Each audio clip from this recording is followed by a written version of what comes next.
Hey guys, it's me, dating expert Damona Hoffman, and I'm sitting here with the lovely Rebecca of BeccaTika.com. Hi, y'all.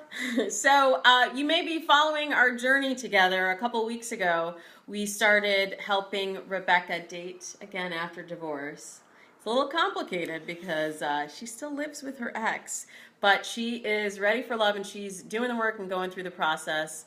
And so now we're on session number 2, where we're going to look at the living vision that she created for her ideal mate, and then we'll talk about what the next steps are going to be.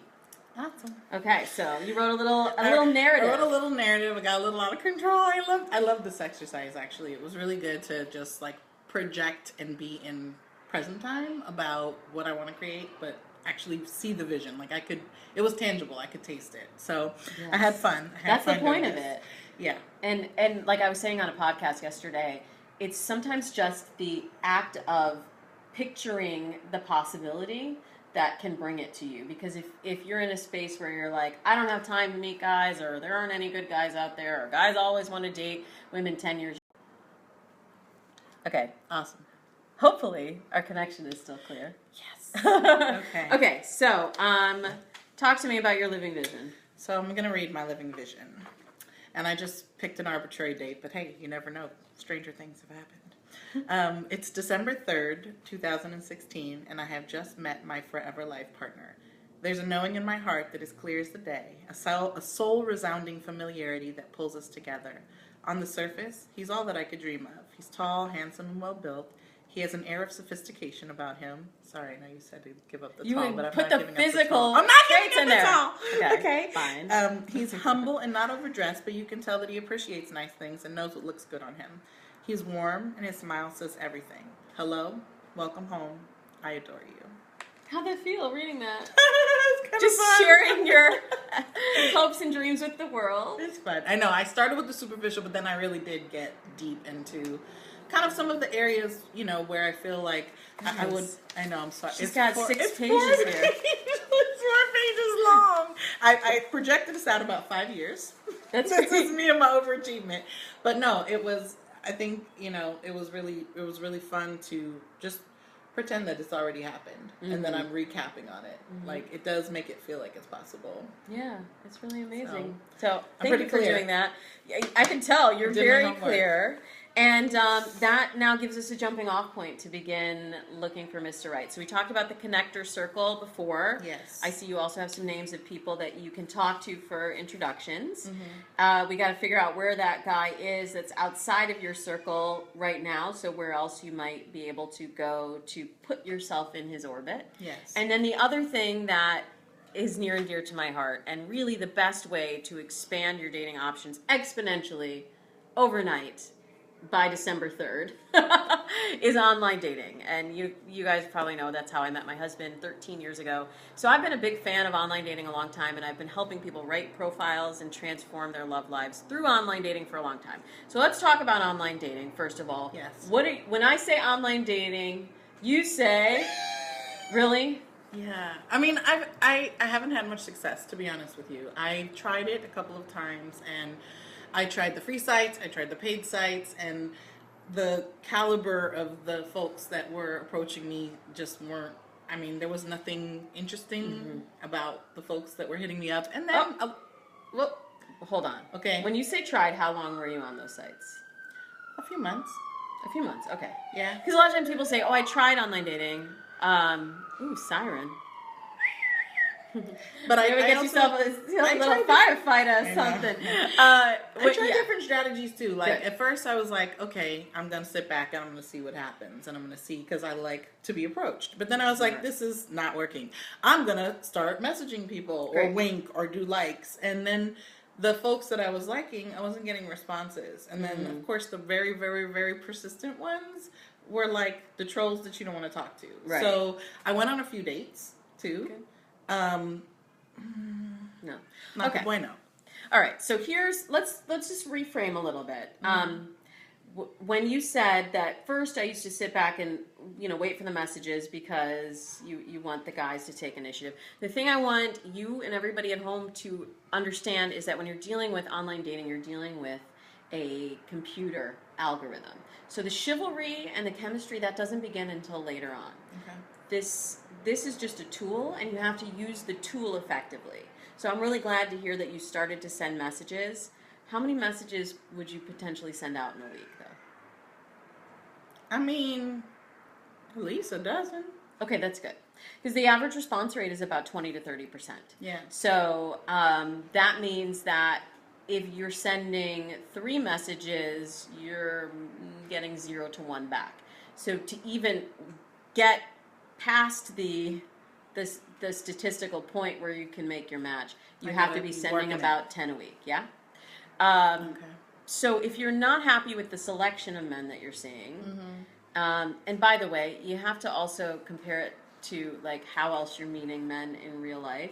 Yeah. And so like people will say, oh, well, online dating doesn't work, or I wasn't satisfied with the caliber of men. And it's like, well, was it better than the other ways that you were meeting men? Right?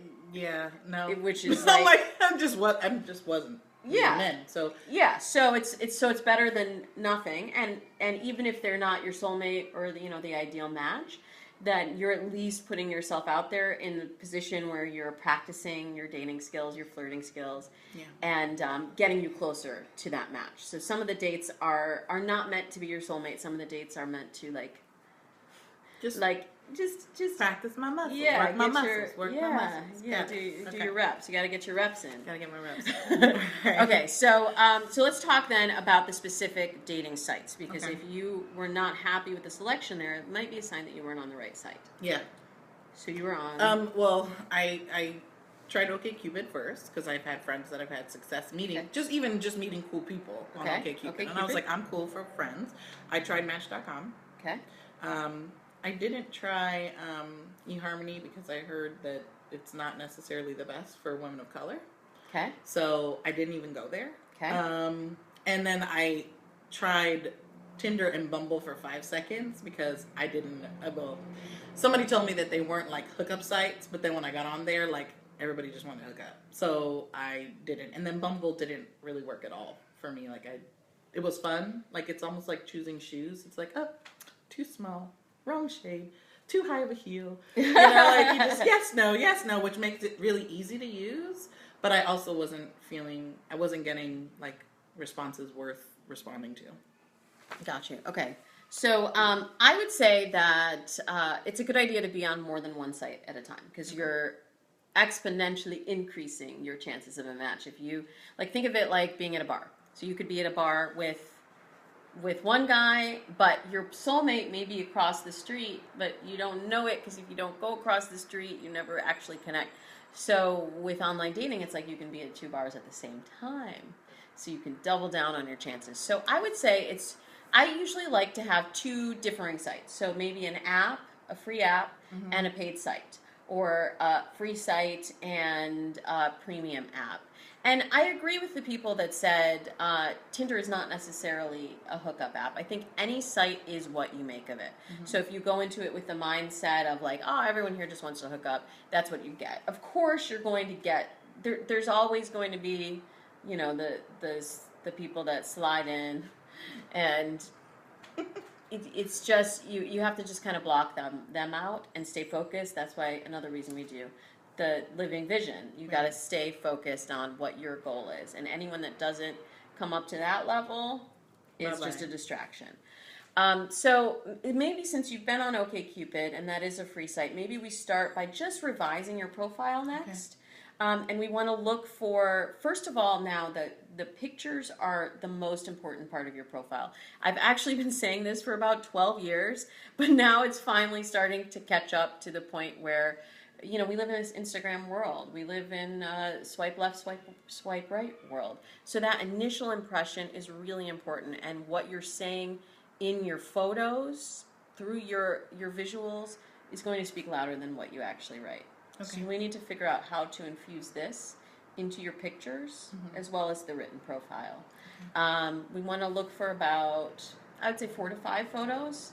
This is not your Facebook feed. This is not your Instagram. Like, you don't want to have your entire life on your dating profile. It's a curated exhibit of It's my dating Becca resume. Tika is. It's your dating resume, and you just want the highlights there. And then you want to draw them in so that then they have the opportunity to get to know you and learn more. Okay. So do you have some photos in mind you want to start looking at? Okay. Yeah. So we'll go back and forth a little bit on the next session on photos. We want to look for the 3 C's. That's color.